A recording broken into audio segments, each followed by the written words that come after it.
Pardon the interruption, but I'm Mike Wilbon. It's National Green Peppers Day, Tony. You like green peppers? I'm Tony Kornheiser. Here's my ranking. Green peppers, Julius peppers, Sergeant peppers. No, that's not true. Sergeant peppers would blow away the others. I like red peppers. Here's my peppers ranking. It's right narrowly ahead of pickles. You don't eat peppers, and you've never had a pickle in your life. You've claimed this. You've never had a pickle. Never had a pickle. I grow peppers in the garden. What? And I grow red peppers. And if all you have to do is let a green pepper go and go and go, and it'll You turn live red. in the city. Yeah. What are you doing growing peppers? You got no grocery stores in your I neighborhood? also grow potatoes. I'm growing potatoes this year. I'm hoping for a big run. I'm going to go to a farmer's market and try and have a second job. Welcome to PTI, boys and girls. In today's episode, Kevin Durant assesses the Sixers, Stefon Diggs joins the Commanders, and Jeff Passan joins us for 5 good minutes. But we begin today with Tarik Skubal making his Dodger debut last night and throwing 85 pitches over 6 innings, giving up 4 hits, 2 earned runs, and striking out 6. Skubal left the game down 2-1 to the Cubs, who eventually won 5-1. This was the Dodgers' 5th consecutive loss, second to the Cubs. Wilbon, how should Skubal and the Dodgers feel after his first start with this team? Just fine. Comes over to a new team. He goes into a difficult place to pitch against a team with, depending on the metric you're looking at, one of the 3 best offenses in the game. He gave up 2 earned. I know his strikes to balls ratio was not what it usually is. And this is worse in the last couple of years. Yeah. So he gave up 2 earned. And so, again, I guess a terrific Cub lineup. So, no, they have every reason to feel great about Skubal. Does he have his sea legs? It was interesting to hear Skubal talk about the atmosphere at Wrigley and how he loved it and how it seemed to him like a postseason atmosphere.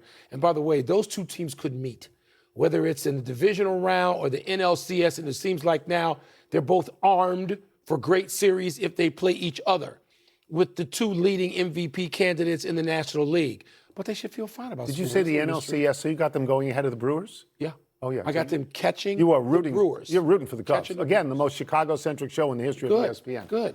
I would love to disagree with you. I do not. I think Skubal should feel fine. Yeah. He gave up 2 runs in 6 innings. That is a quality start by any measure. It's not his fault that they didn't hit.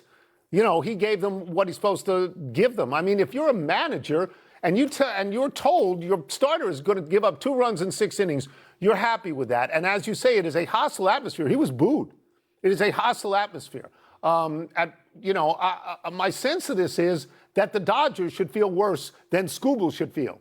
Because the Dodgers, since July 1st, are under 500. Yeah. They have also, I think at this moment, I understand an afternoon game today, but going into the afternoon game today, they had lost 7 out of their last 10. I mean, everybody says the Dodgers are invincible. There was a plane that flew over Wrigley yesterday with a sign that says the Dodgers ruined baseball. Okay, but if they have all these great players, how come their record is what it is? And one of the reasons is, at the moment, they don't have a catcher. Will Smith has been out for a while. Yeah. He's not coming back until September. Their substitute catcher, the second guy, Dalton Rushing, do I have that name somewhat correct? Rushing? He tore a UCL. If they have all these great players, what are they going to do? They're going to sign Johnny Bench? Because you can't do this. You can't win every game. Even if you have great players, baseball's not that sport. I give you credit for mentioning this yesterday. It's not the NBA. No, it's not. Where you play 4 out of 7 all the time, and the better team almost always wins. Not. And by the way, and this is an important fact to say, the Dodgers are losing games to playoff teams. The Red Sox swept them, and the Cubs. These are exactly the kind of teams you see in the playoffs. The Dodgers are not invincible. By the way, Cubs, Brewers, Padres, they should not be in fear, living in fear this summer, the rest of it, or the fall of the Dodgers. Go out there and play them. I'd add the Phillies to that. And the Phillies, absolutely. And the Braves. The National League's loaded. They really are. Yeah. American League, not so much. Let's move to another player debuting with his new team, Luis Arraez. Phillies interim manager Don Mattingly inserted his new high average but power challenge second baseman into the traditional slugger spot of cleanup last night. Mattingly said, quote, "You figure he's coming up with men on base. Doesn't take a homer to drive in a run. A base hit drives in a run from second," close quote, which is exactly what happened in Arraez's first 2 trips to the plate. Tone, what do you make of Mattingly's logic in hitting Arraez 4th? as you would suspect, because the Nats were playing that game, I watched every single pitch of that game. I mean, you know, I saw the Nats score no runs. The Washington Nationals were on a road trip at Atlanta, at Philadelphia. They're 0-6 at the moment. In those 6 games, they have been outscored 34-14. And in the 7th and 8th innings, the bullpen innings, they've been outscored 12-4. You know, so the Phillies got 11 hits last night. Doesn't matter where Arise would have batted. But yes, the point to be made is the first 2 times up at bat, Arise showed you why you got him. Yeah. He had an RBI single, he had an RBI double against 2 different pitchers. Now, he doesn't look, in the first and the third innings, he doesn't look like a traditional 4th batter because he's not a power guy. But I agree with Mattingly. First of all, he makes contact all the time. Even the 2 times he was out was a fly out and a ground out. He does not strike out. If you put RISP out there, he's going to knock somebody in. Yes. I mean, he's that kind of player. Listen, you know my first love in sports, my first love in my life is baseball. And yet I hate baseball. Because baseball has gotten to a point where too many people try to tell you things like, well, runs batted in don't really matter. They do matter. And I just want to smack somebody across the face for saying that. Yes. Don't tell me that a guy who gets on base, not just gets on base, but who hits his way on 33% of the time is the same as a guy who's batting .216. I don't want to hear that. That's garbage. And so you get a guy like Luis Arraez, you can bat him anywhere you want. And I like Mattingly saying this too. Yeah. You can hit him first because he gets on. Oh, you got a guy like Schwarber who knocks the hell out of it and drives him in. Schwarber and Turner and Harper and Arise. Figure it out. You're going to get runs. I know you've been down on Harper. I got to say something good about Harper.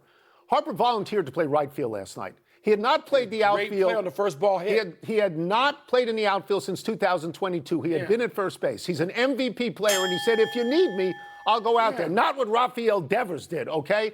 I think that he did that. One of the reasons he did that is to say to Dave Dombrowski, thanks for getting a rise on this team. Yeah, this is exactly what we need. Listen, the Phillies got to figure this out. They're not the only team in Philly. We'll get to the one in November, which has a bunch of new guys, has to figure it out. This batting order, Mattingly's got to take a couple of weeks, and he'll figure it. He's Don Mattingly. You stick those 4 guys in a row, it doesn't matter what order it's in. Let's move to basketball. And Kevin Durant weighing in on LeBron James going to the 76ers, that other team in Philly. Yeah. Durant said he was excited about seeing them, and he called them contenders for the NBA title. Durant said, quote, last time they put 3 20-point scorers on a team, they said it was unfair, unquote, referring to Durant joining Steph Curry and Klay Thompson on the Warriors. Then on social media, Durant indicated these 76ers are far better than those Warriors, writing, quote, Joel Embiid, MVP recently. Jaylen Brown, recent finals MVP. Tyrese Maxey, all-star in the last 3 years. We all know what Bron does. Klay Thompson, never an MVP candidate in nothing. I don't get how the Warriors team is better on paper, unquote. He wrote that. Wilbon, how did Durant's remarks sit with you? I don't pay attention. I don't. And I'm not saying I don't pay attention to Kevin Durant. I've had the chance, the privilege of having conversations with Kevin Durant going back to he grew up here for years and years and years with Kevin Durant. And those conversations are fine in Kevin Durant. But when he does this, they're agendas. Social media carries agendas. He does it. Bron does it. They almost all do it. Kevin Durant is essentially saying, you guys criticize me for glomming on to the champion Warriors. And I don't hear that same criticism around this Philly. It's fine. Somebody joked, I think it was Draymond Green. It was a funny line. He said Durant didn't realize he was not using his burner cell. It's a great line. Great line from Draymond. Life is too short. Can I start with one thing? Is. What a shot at Klay Thompson. Let's go through this again. I don't think he meant it that way. Really? Klay Thompson was never an MVP candidate I wonder nothing. What the highest Klay has ever finished. What prompted that? What prompted that? When you have an agenda, and your agenda is to defend yourself. You know, right. You know where I stand on Durant. Yeah. Okay, I have always thought that Durant is sort of unhappy and unfulfilled. I have used the word miserable at times to describe him. I know he's a great player. I know he loves basketball. It doesn't seem he loves the players he plays with most of the time. He's running around now chasing a title, and he's not even coming close. I don't mind chasing rings. I'm okay with LeBron doing it. I'm okay with Durant doing it. But when you say that the Sixers team is so much better than the team you were, hold on a second. They had won. The team that you were on had won. You know, before, after, and during Kevin Durant. Yeah. They won. They won 73 games without him. They won 2 titles with him, 2 titles without him. They got 3 guys going in the Hall. Klay Thompson's going in the Hall of Fame. No doubt. Draymond Green, Steph Curry. He played with the 2 greatest shooters at one time who've ever played. And, by the way, anybody on this Philly team as good defensively as Draymond Green? Answer, no. So what are you talking about? Don't pay attention. What are you talking about? Let it go. I'm not letting it go. Let it go. I'm not letting it go. Let's take a break. Coming up, why are the Red Sox suddenly so good? We're going to ask Jeff Passan. We'll also ask him why Paul Skeens is struggling so much lately. He is obviously stung by the criticism of 8. We've got baseball questions for our great friend, the Wry and Spry, ESPN baseball analyst Jeff Passan. Let's start with this. The Dodgers were under 500 since July 1st. So many people have pointed to a Dodgers title as absolutely inevitable. So why are they struggling so much right now?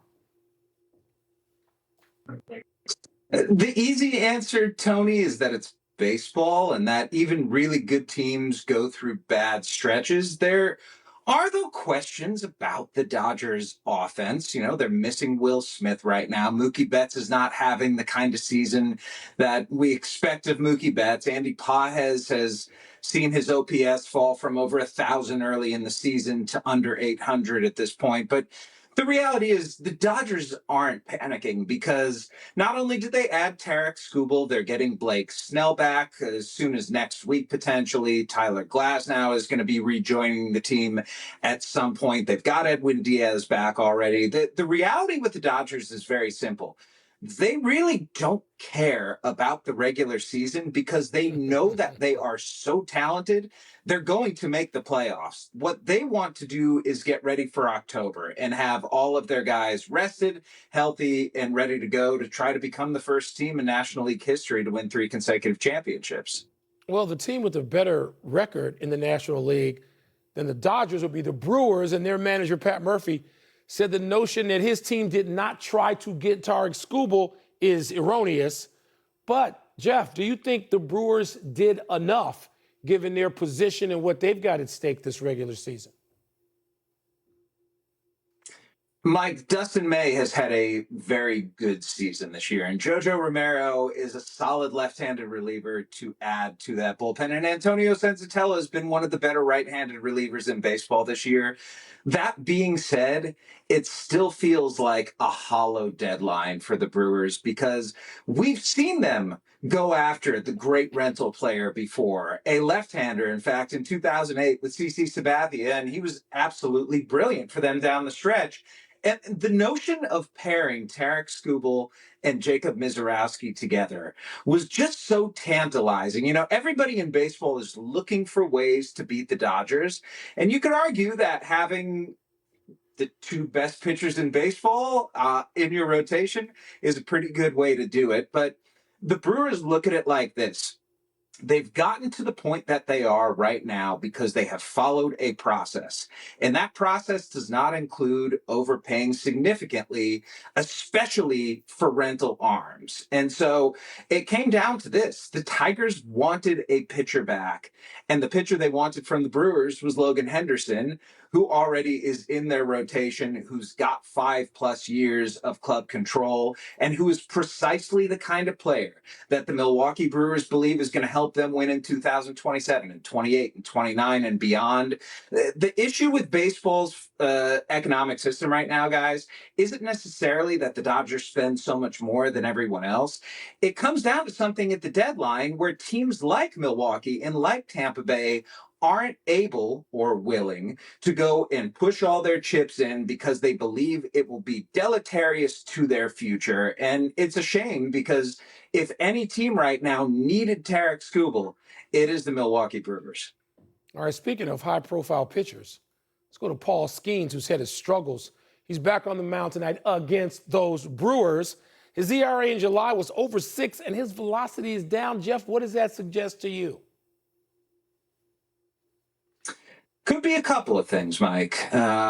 When you see a drop in velo, you wonder if a guy is hurt. I don't believe Paul Skeens at this point is hurt. I mean, you know, guys as they get older tend to lose a little bit on the miles per hour. So there's age as well. And we're talking about a guy who already was one of the hardest throwing pitchers in baseball. But I think it's probably mechanical. I think that Paul Skeens at 6'6" and 250 pounds, there are a lot of moving pieces in his delivery. There are a lot of moving parts. And sometimes, even if something gets an inch out of whack, that's enough to lose a mile or two off of your fastball. And nobody works as hard as Paul Skeens. I feel confident in saying that. The man is an absolute machine, an animal when it comes to the gym, when it comes to his body, when it comes to just the things that it takes to be an effective pitcher. And so is he ever going to be back where he was when he came out of college? Maybe not, but I anticipate he's going to find his fastball, going to right himself, and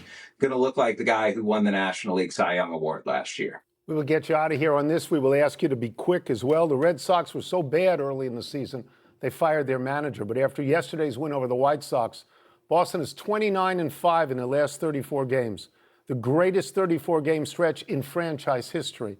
Jeff, what changed for the Red Sox? And again, quick if you can. The pitching has been incredible, and Chad Tracy has been a revelation as manager. He has brought a clubhouse together in a way that Alex Cora had not. And I think the Red Sox finally understood, even if we have Garrett Crochet and Roman Anthony out, there's still enough talent in this room to be good. This good? I don't think anyone anticipated it, but hey, they will take it along with Adley Rutschman, Tony. Yeah, oh, absolutely. They're the best team in baseball right now. Thank you, Jeff, Thank you, Jeff. always. Appreciate it. Thank you.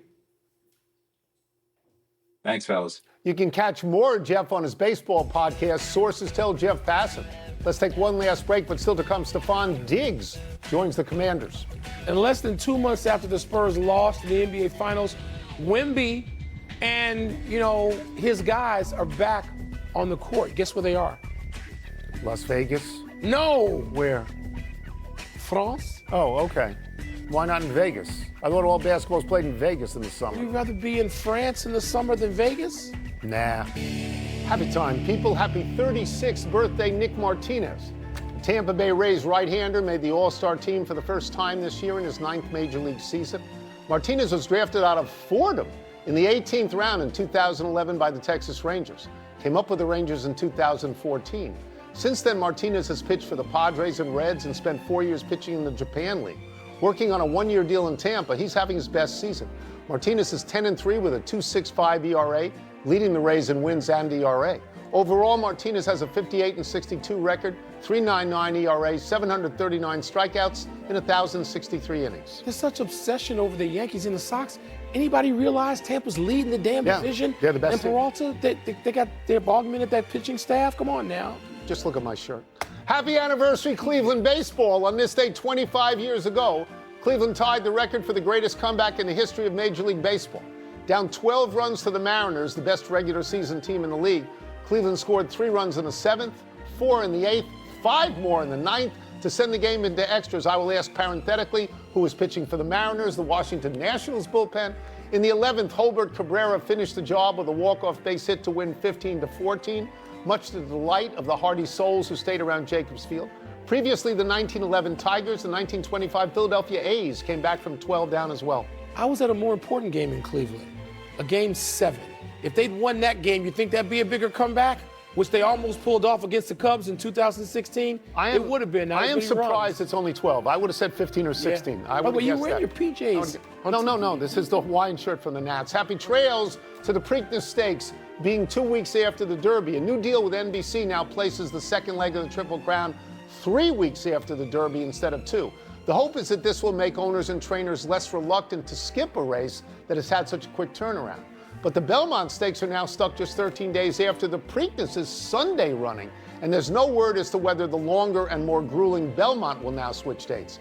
Yesterday, we did a story on how Churchill Downs and the New York Racing Authority were not including the Preakness in a new 6-race competition.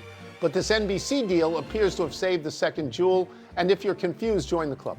Tony, it doesn't make any difference. The key words were owners and trainers. That's right. They still have to decide. They think it's worth it because the last 2 out of 3 years they've skipped over the Preakness. The Preakness is trying to now pressure the Belmont to go deeper into later. June. Think it'll work? And again, there's no commissioner to tell people what they have to do. I don't know if it's going to work. I think the Triple Crown is in tremendous jeopardy. Man. But let's get back to Pimlico and back to Belmont. It's been in Laurel. It's been in Saratoga. Fun the way it was for 2 All right, let's go to the big finish. Let's do it. Stefon Diggs is joining the Commanders. Is that a good fit? I hope so. He was sneaky good last year, but coming home can really swing it one way or the other, and this is his home.